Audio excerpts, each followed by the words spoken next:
It's been called a wild madness. Its sufferers have been accused of demonic possession. It drives victims to shocking and impulsive behavior which they have no power to control. It runs in families and is linked to common conditions like compulsive behavior and hyperactivity. But what is Tourette syndrome? And does medical science have any hope to offer its sufferers?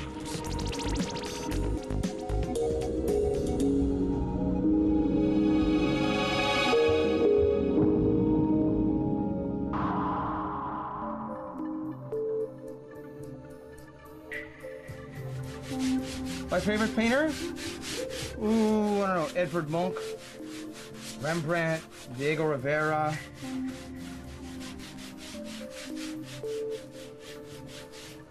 This is Canadian artist Shane Fistel. He has a disease which science is struggling to understand. Hi! Imagine It has fascinated the renowned neurologist Oliver Sacks for over 30 years. Tourette's is a condition characterized by sudden convulsive movements, jerks, noises, words, thoughts, feelings. 1 person in every 1,000 is affected by the disease. It affects 3 times as many men as women, though no one knows why. Shane has a serious form of Tourette's. He has a compulsion to touch almost anything that comes in his reach. Imagine that you had metal in your hands, and that there was a magnet, you know, and your magnet. I can physically feel drawn to things in that way, literally. You know, and the energy. See it? See? This mysterious illness compels sufferers to make involuntary movements called tics. They range from small facial twitches or grimaces to dramatic body movements, from barely noticeable noises to great shouts and sometimes swearing. Tourette symptoms are present 24 hours a day. The sufferer seems constantly driven by a never-ending supply of energy. Classic definition of disorder. I think what grips me is the animation and the liveliness of the syndrome, the way in which movements and feelings and thoughts burst out of the person, and especially thoughts and feelings which perhaps all of us have, but inhibit. I think the lack of inhibition sort of reveals, in a sense, what is suppressed or hidden in a lot of us. It also gives a great sense of openness and transparency. On the whole, I like being with people with Tourette's, especially as I'm somewhat sort of shy and suppressed myself. Stab me! Oh, they stab me in the back! Stab me in the back! They'll stab me in the back. I'm stabbing them in the back. No, seriously. I think how exhausting is it? It's like a great night of sex, but without the sex, you know. This is my. Oh, look at tiger paws. Tiger, my God, tiger! My God, he's been here tonight. Like he painted this. Look, a tiger paw. He's painting his own painting. My God. Oh, run! There are some people with Tourette's who are able to make use of the energy of the Tourette's and to focus it in a creative way. All right, there, it'll be fine. Don't you see it? You see that? Just from those little gestures here, these little gestures here, you can make all the, and it's all. Painting is very gestural too, you know. I'll take less once I'm underway, but I have to begin to get deeply involved. You see? You see them already? Then it'll just pour. I first saw a patient with Tourette's in 1971. And the day after seeing him, I saw 3 people in the streets of New York who had it, and the day after that another 2, which made me realize I'd been seeing it probably all my life, but failing to recognize it. Tourette's syndrome takes its name from a 19th century French neurologist, Gilles de la Tourette. He was investigating patients who many thought to be possessed by evil spirits. He believed they were suffering from a disease. One would certainly think that someone possessed by strange movements and noises and maybe cursing or blaspheming might have been seen as possessed, and there might have been attempts to exorcise them. In modern popular fiction, the book and film The Exorcist was inspired by reports of a child believed to be possessed by the devil, but whose symptoms closely resembled Tourette's: spitting, repeating words, uncontrolled jerking movements. Quick, quick, I need to perform an exorcism. This guy is, I don't know, he says he has Tourette or something. I don't know. But,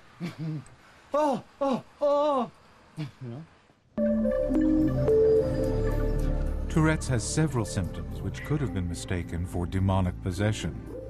A patient with the full range of symptoms would have echolalia, copying sounds and voices around them. They would mimic other people's behavior, and they would swear uncontrollably. This coprolalia is the most notorious symptom of Tourette's, but not all sufferers have it. Tourette's is a swearing disease, I think, is one of the myths I want to dispel. In my clinic, which I think the patients probably have moderate to severe Tourette's, only a third swear. At the Hospital for Neurology and Neurosurgery in London, Professor Mary Robertson has run a Tourette's clinic for 20 years. If someone swears under sort of normal circumstances, if you like, if two people are down the pub and they're irritating each other and they have an argument, one might say to the other, "Oh, f*** off." Now, in an odd sort of way, one may or may not approve, but it's contextually possibly appropriate. With Tourette syndrome, it's not appropriate. So they might be chatting and saying, "Oh, hello, it's nice to see you. Fuck, fuck, fuck. And it's a very nice day here, and I'm so glad you could be here." Something like that. fuck up. Very slippers. When this young Scottish sufferer, John Davidson, was in his teens, Tourette's made his life agony. In 1986, when he was 15 years old, he had the full range of symptoms with coprolalia.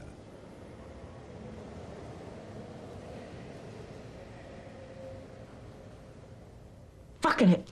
Come. Slut. Mum, you slut. Kitty cat. Catkin. We'll get catkins. That's only 26. That'll do. Any biscuits for a minute? No. Fuck up. 26. That'll do. John is now 29 years old and still doesn't understand what makes him swear. Is it a big one? It does puzzle me at times. Why is it always swear words? Why does it always have to be sexual? It's almost like, without me wanting to walk down the street and swear, because I know people is going to react to it, it exacerbates it and makes it worse. The more I don't want to do it, I'll do it. And with tea and coffee after that. But why can't John stop himself doing these things? Okay. The easiest way to describe it not to be possible to give in to a tic coming is for somebody without Tourette's to stop breathing for 5 minutes. And when you feel the urge to breathe in or to breathe out, once you've held your breath for a certain length of time, that's what it feels like for a Tourette. When an urge, the urge comes on to tic. The Scottish Sports Day for Sunday the 13th. We've included a swimming session in that in the afternoon as well. John now works as a caretaker and youth leader at his local community centre in Galashiels in Scotland. Lots of good fun. Okay, he is so completely accepted by his community that his Tourettic outbursts are ignored. Fuck off! Aye, 11 a proper game, We played a John doesn't just have coprolalia. His Tourette's afflicts him with a variety of antisocial symptoms: grunting and barking noises, copying other people's words, twitching, and making grabbing gestures. But there's one symptom that he finds particularly hard to live with. There are times that I have a kind of a spitting tic, which I find is one of the hardest to deal with, especially in a public place like a restaurant or you're around people who are eating. I mean, it's not very hygienic, somebody sitting, spitting over them, but it's just one of these things that the more I worry about it, the worse it gets. Shut up! Thump you one? Now, come on, behave. At home, meals were no fun for John or the family. A cake on the table is covered by a plastic box to keep his spit off it. God's sake. The stress of eating with other students at school dinner time was too much for John, and he was forced to eat alone. In class, things were no better. I was sitting, going to make grunting noises at school, and this teacher suddenly shouted to me, "What are you sitting doing that for? You bloody stupid," and all the rest of it. And I tried to explain, but he wasn't for listening. And the next thing I knew, he took me by the ear with his fingers and kind of pulled me across the classroom. In the process of doing that, tore my earlobe, and asked me to stand up on top of this chair and tell the class that I was twitching and I was making funny noises because I was mental. Get it in anyone. I would think so. John's story is not an isolated one. Neurologist Oliver Sacks has heard similar tales from many Tourette sufferers. People with Tourette's are liable to be persecuted or bullied or teased in school, to be misunderstood, to be isolated, marginalized, stigmatized. People's reactions can make life very much more difficult. And I think the way people react is at least as important as the Tourette's itself.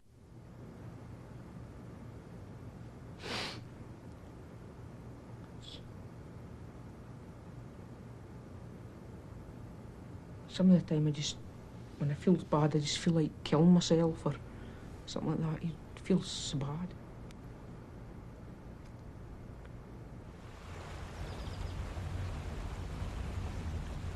I didn't want to be on the planet. I mean, I was not happy. I was felt so lonely. I felt so isolated that I was the only person in the whole wide world that couldn't control the way that I was behaving.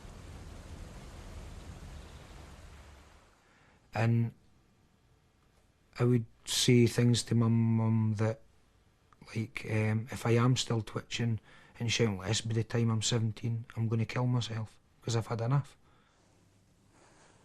Fuck off! Hey! Oh, God. As a teenager, John's condition caused him agonizing embarrassment on a daily basis. Now, with the benefit of age and experience, John's behaviors no longer torture him quite so much. But he'd like to find out why he should suffer from such a severe case of Tourette syndrome. The biggest mystery about Tourette's to me personally would be that only me I know of in Galashiels that's got full-blown Tourette's, and it's like, why would a place with a population of say 16,000 people, only one person suffer from a condition that is becoming more and more common? As with almost everything about Tourette syndrome, what we don't know is far greater than what we do. But scientists are now probing for answers deep inside the brain. If there's one place we might find clues to the cause of Tourette syndrome, it's here.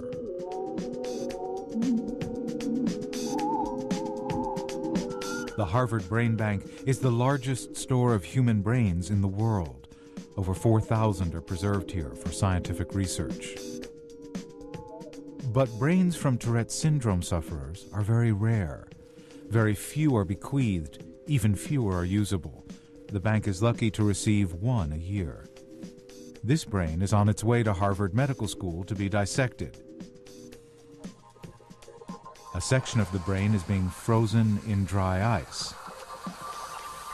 It comes from the core of the brain, from an area called the basal ganglia.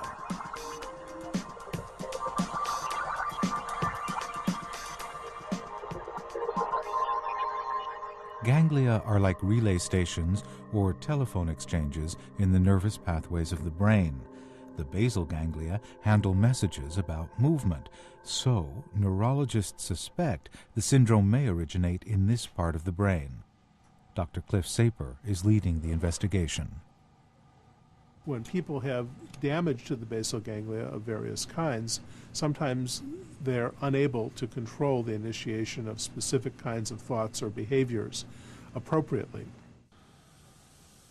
To study the basal ganglia in detail, slices of the brain 1/20th of a millimeter thick are shaved off. Thousands of slides will be made from this piece of brain. Each slice is placed in a special solution which allows the investigators to find out which brain chemicals it contains and in what quantity they are present. We're looking for several chemicals that are neurotransmitters used for communication between nerve cells in the basal ganglia. One of the chemicals we're looking for is something called dopamine, one of the main neurotransmitters in the basal ganglia that allows behaviors to be released. Dopamine is an essential chemical in everyone's brain, but in people with Tourette's, it seems to be working erratically, causing tics and involuntary movements. What Dr. Saper's team have found is that in a healthy brain, the dopamine is evenly spread throughout the basal ganglia. But in a Tourette's brain, the dopamine is highly concentrated in certain areas. If they can discover how, where, and why the dopamine is poorly distributed, they could be on the way to developing a new therapy. If we knew that, we could then devise chemical therapies, drugs that would act specifically in the area we want and on the chemicals we want, so that these people could be helped without creating lots of side effects. While the Harvard team hoped to unravel the mystery of Tourette's by studying brain chemistry, at Yale, doctors are approaching the problem in a different way. Dr. Bradley Peterson is using MRI, magnetic resonance imaging, to look at electrical activity in the brain. One study that we're currently conducting looks at the brain activity that's associated with a single motor tic. So we can follow and track in real time when a tic occurs in the scanner. It might be a cheek tic or nose tic, something like that. Tourette sufferer Nicole Mayhew has volunteered to be put under an MRI scanner. She has a mild facial tic and for the experiment is wired up so that her tics can be recorded while the scanner monitors what is happening inside her brain.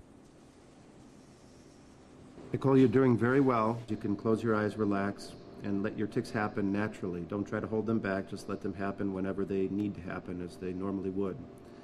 The scan will last about 3 minutes, and we'll talk to you when it's done. The Yale researchers have also been comparing the activity in Tourette sufferers' brains with what happens in a healthy brain. They asked volunteers who didn't have the disease to mimic Tourettic tics. The aim of the experiment was to find out whether real tics and mimic tics are triggered in the same part of the brain. The most obvious global interesting thing is that there are very, very different circuits. The brain activity associated with real tics is very different from mimic tics. The brain scanner shows that when a healthy person mimics a tic, there is activity in two places: the basal ganglia and an area called the motor planning region, from where the brain sends out movement commands. But when a Tourette sufferer has a tic, the scanner records no activity in the motor planning region, so the tic is clearly an involuntary movement. There is also a burst of activity in the frontal cortex. This seems to tie in with what sufferers experience when they feel a tic coming on. They try to stop it bursting out, but eventually have to let it come.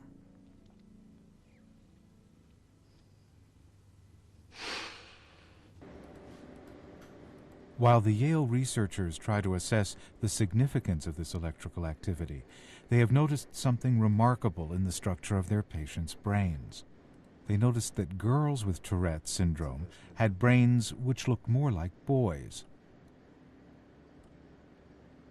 Males generally have larger temporal lobes, the area responsible for memory, and the emotional control centers at the base of the brain are smaller than in women. In females with Tourette's, these areas were distinctly masculine. We really don't understand why the brains of some girls become masculinized at this point. It may be that, you know, their brains are slightly more receptive or responsive to male sex hormones that are in all people. It may be that their brains are slightly more sensitive to those hormones than healthy girls. Only a quarter of Tourette's patients are female, but this discovery encouraged Peterson's team to see if a hormonal treatment could relieve the girls' symptoms. They experimented with medications that blocked male sex hormones. Sadly, the results did not match their hopes. The problem is that that effect didn't endure. The body, that we had a lot of evidence that the body was compensating for that blockade of the effect. The body's very wise and smart, and it can play all sorts of tricks to overcome the things that we do to try to intervene. It was a disappointment for Dr. Peterson and his team. The possible role of sex hormones in the development of Tourette's is yet another puzzle waiting to be solved. But their research into the parts of the brain which control movement has inspired another line of research at the Medical University of South Carolina. Dr. Mark George has been developing instruments which stimulate the brain directly. Well, transcranial magnetic stimulation is a neat trick where we actually store electricity in a battery and then we discharge it very rapidly through a very small coil. Okay. Hello, Stan. How are you today? Pretty good. Good. Well, we're going to do the study today. How did you sleep last night? Pretty good. Stan Kowalczyk has mild Tourette's. He has volunteered to take part in Dr. George's experimental research. All right, I'm going to give you these earplugs. You can put those in, and then we'll hook your... Stan comes to the clinic once every few months to undergo TMS. Okay. Great. The aim is to find out whether his tics can be triggered or stopped electrically by putting the TMS device over different parts of the brain. Ready?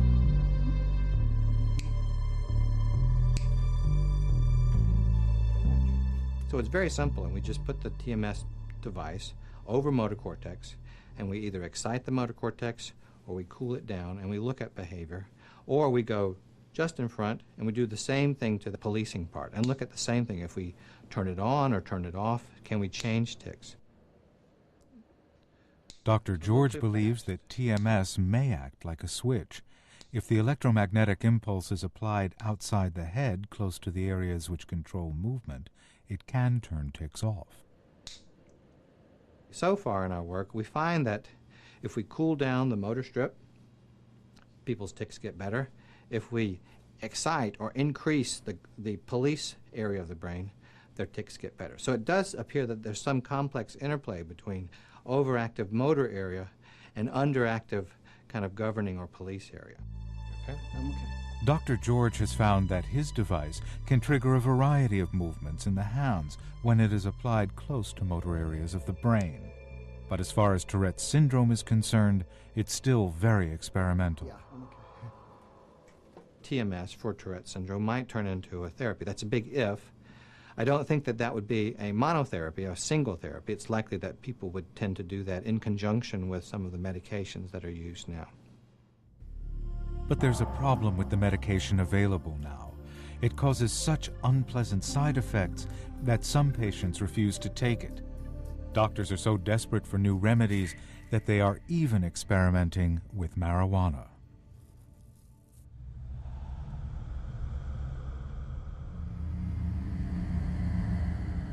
Artist Shane Fistel used to take antipsychotic drugs for his Tourette syndrome, but now he refuses to use them. He prefers his symptoms to the side effects of medication. In fact, why doesn't everybody else take the drug? I'll run around with my Tourette. You can all take the drug. Listen, it'd be great. Everybody can take maybe Prozac. Oh, wow, that's great. I don't mind your Tourette at all. I'm taking Prozac. In a world where uncontrollable tics are socially unacceptable, sufferers from Tourette syndrome are encouraged to hide their symptoms with medication. But specialists like Oliver Sacks have a lot of sympathy for those who won't take their medicine. Well, with the first patient I saw, he was a brilliant weekend drummer, jazz drummer.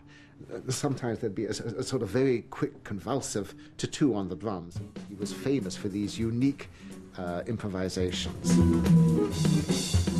And when he was put on medication, he lost this sort of strange spontaneity. So he keeps himself on a medication from Monday to Friday, and then he's sort of fairly toned down and sort of solid and square. He takes himself off it over the weekends, and then he is his creative, Tourettic, Dionysiac, phantasmagoric self.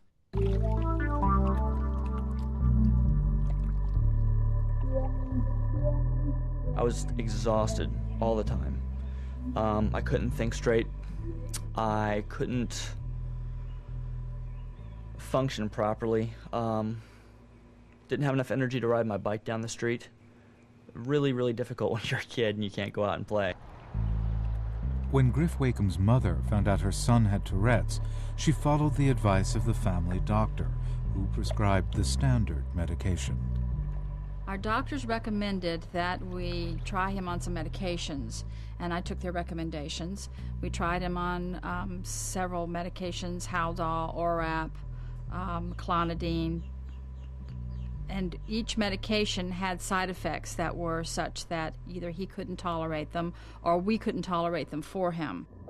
The drugs most widely used for treating Tourette's were developed to treat patients with severe mental disorders, like schizophrenia. These drugs were prescribed for Griff when he was just 9 years old. The neuroleptic drugs he was given can have a host of side effects which include insomnia, headaches, nausea, and facial movement disorders. Griff's mother was desperate for an alternative to neuroleptic drugs. She was attracted by an unorthodox therapy whose practitioners believe that the symptoms are caused by allergies to substances in the environment and diet. We found that the caffeine was one of the first things that would trigger the Tourette's right away. So all sodas with caffeine in them had to go. Plus, he was a chocoholic. He loved his chocolate, and that has a lot of caffeine in it. So there went the candy. Changes in Griff's diet and lifestyle included purifying all water, filtering air, a ban on perfume and cigarette smoke anywhere near him, and lots of fresh fruit and vegetables. This seemed to improve his Tourette's, but despite the apparent benefits, the medical world remains skeptical. There's been no really hard and fast study showing that allergy has any real causal factor in Tourette's. But if somebody has Tourette's and they feel better eating fresh food, eating vegetables and salads, it may be a result, but I don't see it as a treatment factor. I wouldn't say I was cured, but for the most part, the symptoms dropped dramatically immediately after I started going on and working with new therapy. So I would attribute it to that most likely. The claimed benefits of environmental therapy remain very controversial, but they are less controversial than a new form of treatment which is now being put to the test in Germany, based on an ancient but illegal drug. Some of our patients in our movement disorder clinic reported about cannabis use, and some of these patients reported that they had a beneficial effect when they smoked cannabis. Dr. Kirsten Müller-Wahl runs a Tourette's clinic in Germany. 17 of her patients said they had used marijuana, and 14 of them said they felt better for it. Most of these patients reported that they had a reduction of their tics or a reduction in anxiety or depressions. Marijuana is illegal in most countries, and the resulting high can mean it's impossible to get on with a normal working life. But its active ingredient, tetrahydrocannabinol, or THC, is available in legal tablet form. Unlike the instant hit from smoking, it delivers a steady, low-level dose to the bloodstream. It's still not clear exactly how it controls symptoms.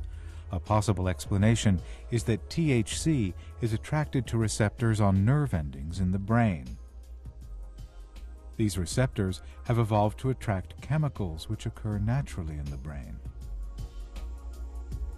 But THC homes in on them and affects the way messages pass from one brain cell to the next.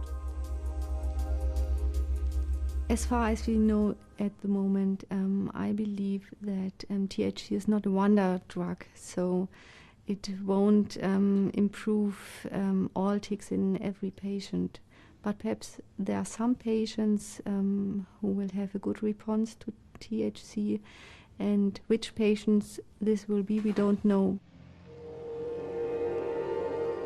And this is not the only experimental drug which is being used to treat people with Tourette's.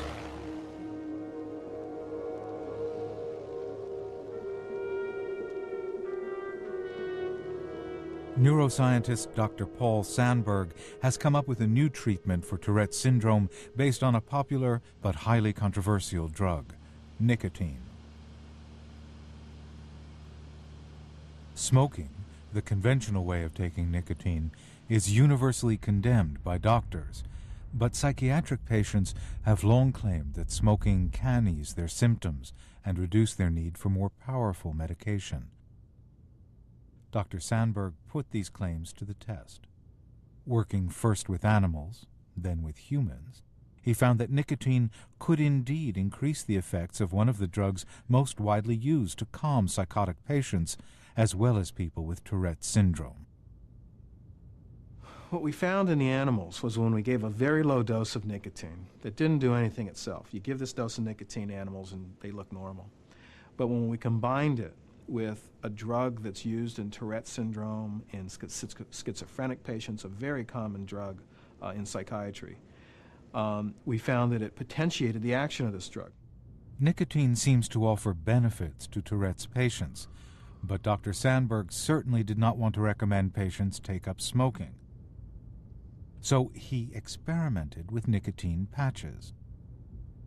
The work that we've done suggests that, in fact, the nicotine patch is a benefit to Tourette's patients. That when we administer the patch, their tics are reduced, and we can reduce the dose of Haldol by up to 50% in many cases.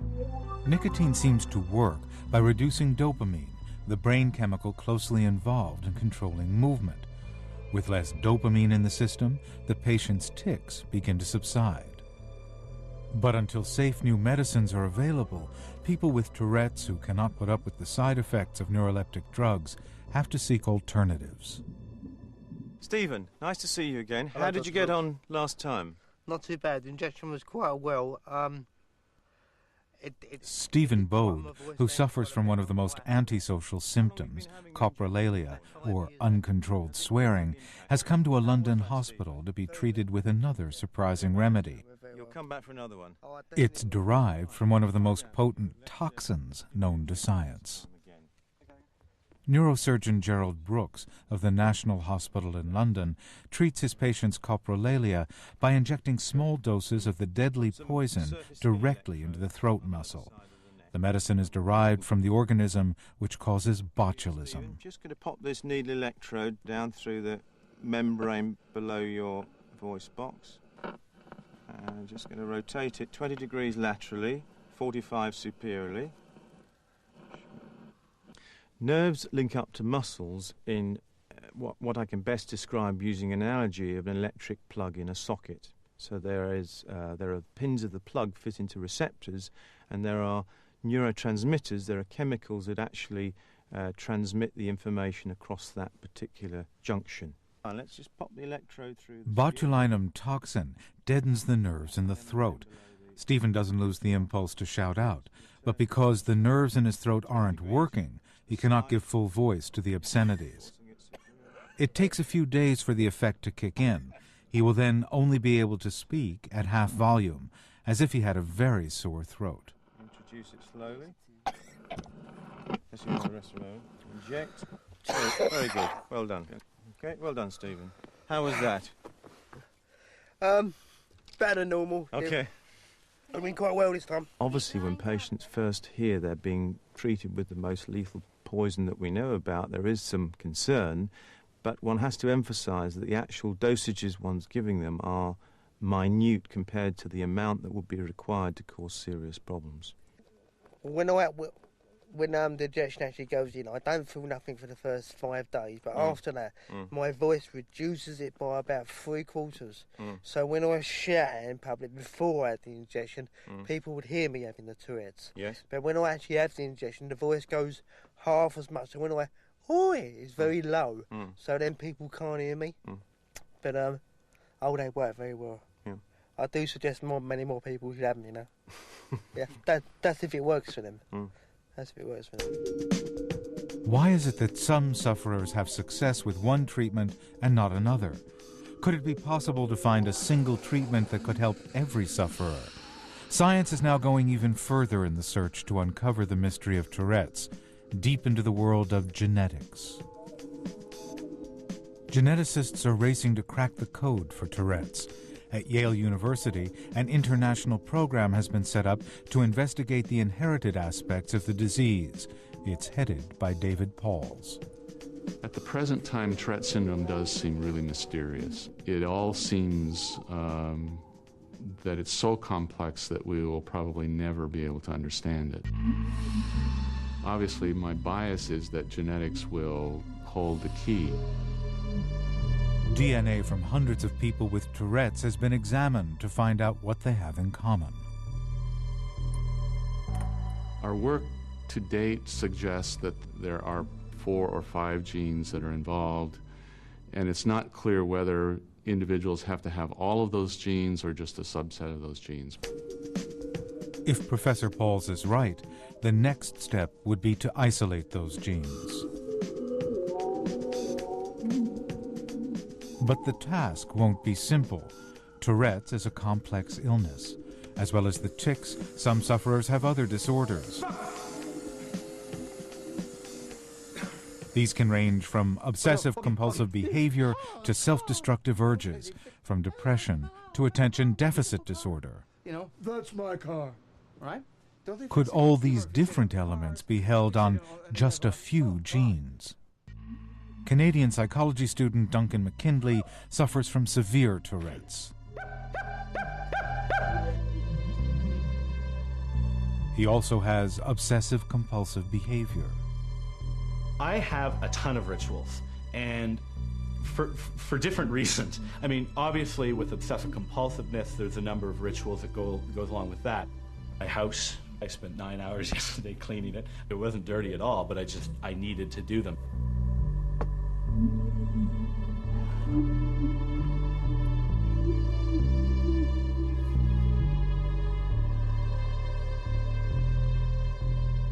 I've got a lot of hoarding tendencies when it comes to food. You know, I shop once every 4 months and buy $500 worth of food, just so that when people come over, I can do you want some Kraft dinner? I've got 16 boxes of it. Compulsions aren't just about keeping a tidy, well-stocked house. They can be far more dangerous. Everyday objects can be potentially lethal for people with Tourette's. Sometimes the obsessive side to Tourette's can be pretty horrendous. I mean, when I'm cooking, there's times where I've had a kind of compulsion to put my hand on the cooker when the hot plate's on. Luckily, up until now, I've not had any serious burns, but I mean, been pretty close ones. I have a compulsion to put, if I have utensil cutlery, I ram it into my mouth. Ram it. I sometimes jam it.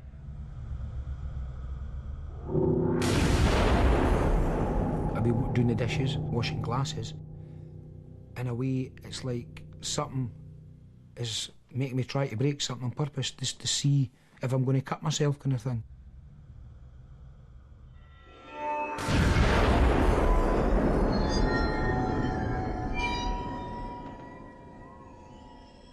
There are some very rare sort of self-mutilating forms of Tourette's. I once saw a young man who had poked both his eyes out, destroyed both his ears, and was sort of chiseling his teeth out and sort of tearing himself to bits.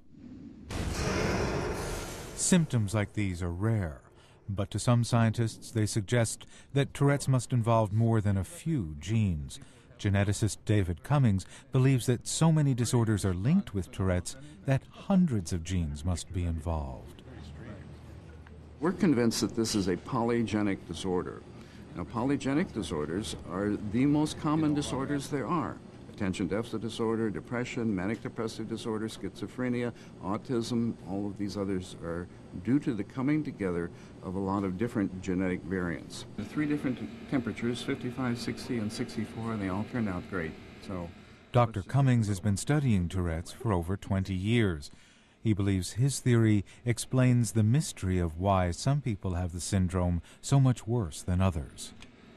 if you only need 20 genes to have mild case Tourette syndrome, then that's fine. But what if you get 50 instead of 20? Now you're much more likely to have a more severe case. You're more likely to have ADD, conduct disorder, some of these other conditions along with it. But Professor Pauls is not convinced by the idea that so many genes are involved. He doesn't deny some Tourette sufferers have other psychiatric disorders, but he believes they don't have them any more often than the rest of the population. People with Tourette syndrome are not protected against developing other conditions, and so it's not uncommon to see people with Tourette syndrome that also have some other psychiatric and other medical conditions. You often see these other conditions because they're heritable. Professor Pauls believes Tourette's patients may also have inherited genes for a variety of psychiatric disorders which have nothing to do with their Tourette's. Dr. Cummings is not convinced. Well, actually, the heredity of Tourette syndrome is complex. It's very easy to find families where they have other conditions like attention deficit disorder or learning disabilities or mood problems or drug and alcohol abuse in the family. So a lot of genes are involved. We have to look at the additive effect of a lot of these genes in order to understand this disorder. If the genes for Tourette's can be identified, doctors might find ways of manipulating them to prevent the disease before birth. This task would be far simpler if just a few genes were involved. But should science even be thinking of trying to eliminate Tourette syndrome? Despite the turmoil it brings to their lives, many people with Tourette syndrome would not welcome a genetic cure. People sometimes see attempts to eliminate Tourette's as a sort of genocide. There can be very complex things going on genetically, and this is a dangerous area to fiddle with. I'm not sure that we will ever be able to cure Tourette syndrome in the sense of completely eliminating it from the population. And I'm not sure that we really would want to, in that there are many, many examples of people with Tourette syndrome who have extraordinary talents. And many of them attribute those talents to their having to live with Tourette syndrome. You know, the flock of flies up, you know, flies away, and see this from if you took away my Tourette, would I have the same energy? Maybe the same similar personality, but it would help. Each defines the other. One, I think they grew together. They you know, co-evolved. They co-evolved, Tourette and the person and the personality. But you know, how much of, you know, what I mean to say is that how much of me would it take away? That's all. How much of me would it remove? Not all sufferers share the same view. 8-year-old Kevin Dan would love not to have Tourette's. If I didn't have it, everybody wouldn't make fun of me in school and stuff like that. I think I wish there was like tablets. Like, I wish there could be special tablets that like, cures it or medicine or whatever. Kevin does not enjoy the difference that his Tourette's bestows. For him, it's something that isolates him from other children and makes his life a misery.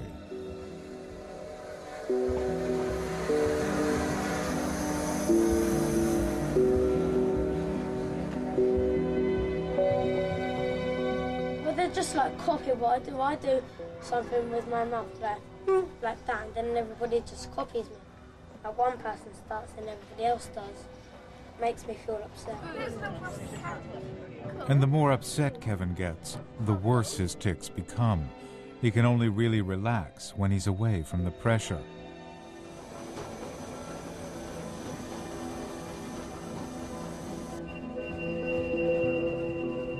Life for Kevin is fine when he's with his family, who understand his condition. But at school, it can be a permanent nightmare. Quite often the other children won't pick Kevin for their team and won't let them join in the games and that sort of thing, which he finds very upsetting.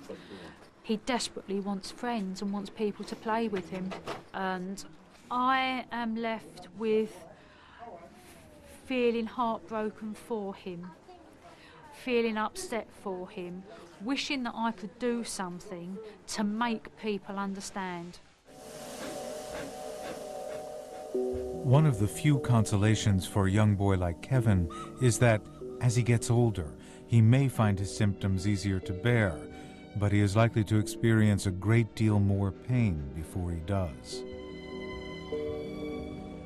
When John Davidson was 15, his Tourette's made the world a very hostile and lonely place.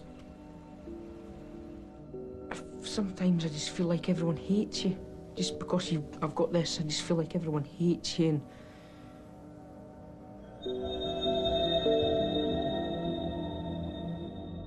Fuck.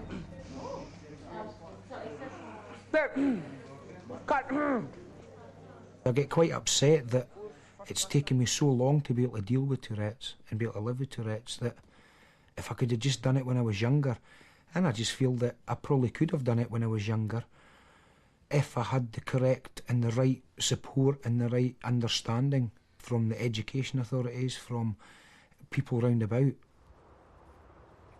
I think if people had more understanding of Tourette's and a better kind of public knowledge was a lot better, then for a Tourette syndrome sufferer, life would be a heck of a lot easier. Many Tourette sufferers complain that very few people know anything about the disease and have little sympathy for its victims. You don't have Tourette, right? Because you're able-bodied. But and you can't have Tourette. You can't have Tourette because you have drugs available. You don't have Tourette because you're faking it. You don't have Tourette because this. Throughout his whole life, Shane has been getting into trouble because of his Tourette's. He's never done anything illegal. He's never hurt anybody. But people who know nothing about Tourette's see his behavior as a threat. It has led him to be arrested more times than he can remember. Once, even outside a Tourette's convention. He thinks it's time people knew more about this syndrome and stopped regarding him as a dangerous troublemaker. Or, of course, should I want to say something? I'll add more. I want to add that you can't have Tourette because it's just simply quite a nuisance. You're a mischief maker, so we don't want you to have it. We say no. We, the authorities and other people. While Shane is frustrated by public attitudes, Duncan McKinley is more philosophical about what he has to put up with.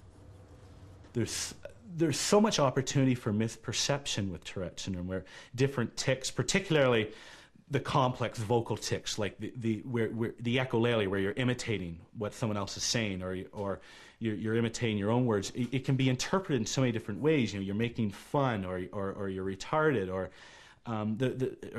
you're drunk, or you're stoned, or whatever. It's an uphill struggle living with Tourette's. Unusual behavior provokes hostility and suspicion. But Duncan has overcome these obstacles to build a career. At this point in my life, I'm having a lot of successes. Hopefully 6 months from now I'll be a doctor. I've got all the things that I wanted to have. And yet, as good of a person as I think I am now, and I believe in myself fully, I'm still going to walk down the street every day and have at least 40 people a day laugh at me, and that's just kind of a fact of life. And if you don't have a good sense of humor towards that, then you're not going to be able to get very far.